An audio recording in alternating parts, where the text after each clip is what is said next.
Welcome back, everyone. In this video, I want to talk about the advantages of being a dividend investor.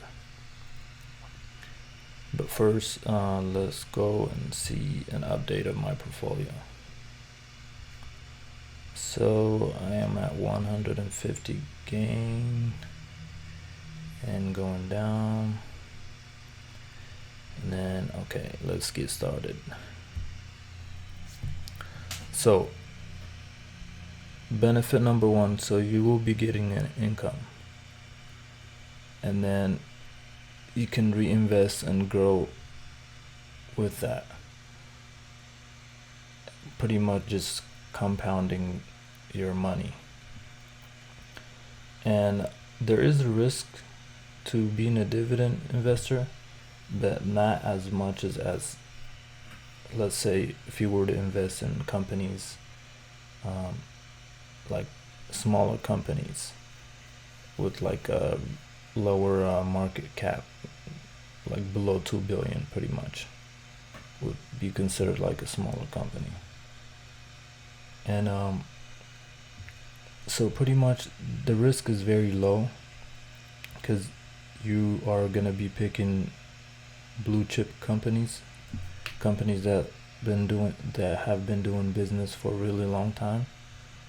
So your risk is not, it's very conservative in terms of risk.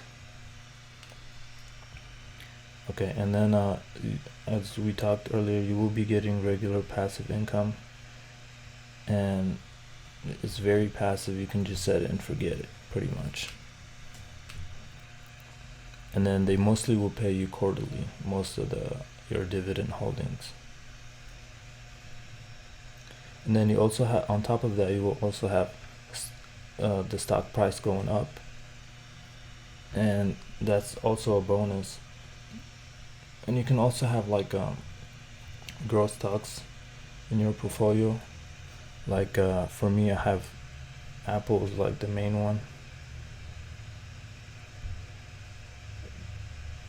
Apple just is up 18% since I started in July 28th.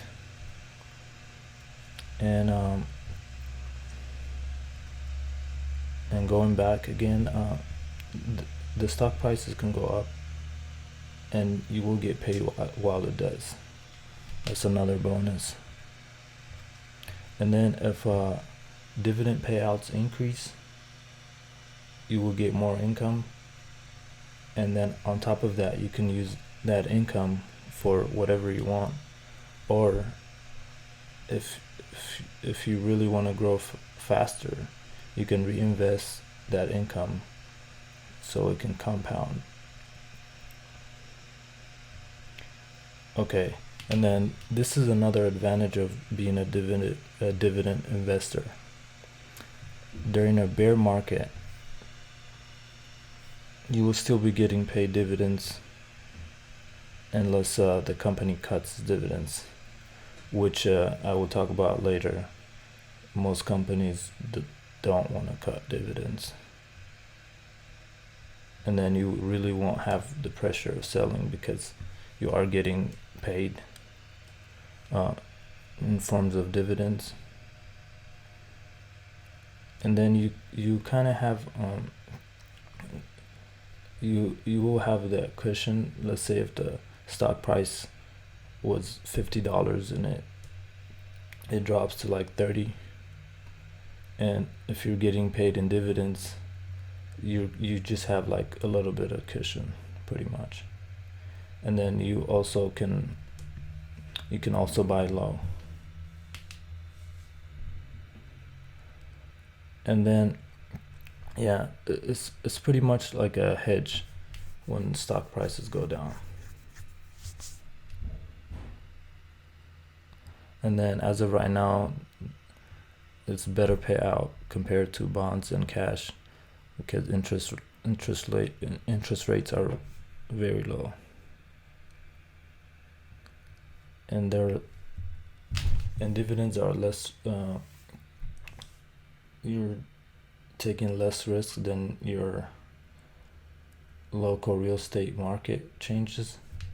So, for example, if a major employer leaves in your in like a city, a lot of people are going to lose their jobs. And what that will mean is there will be less renters because there's hard time getting jobs. And with dividends, you will not, in terms of your investments, that you will not be affected when things like that occur.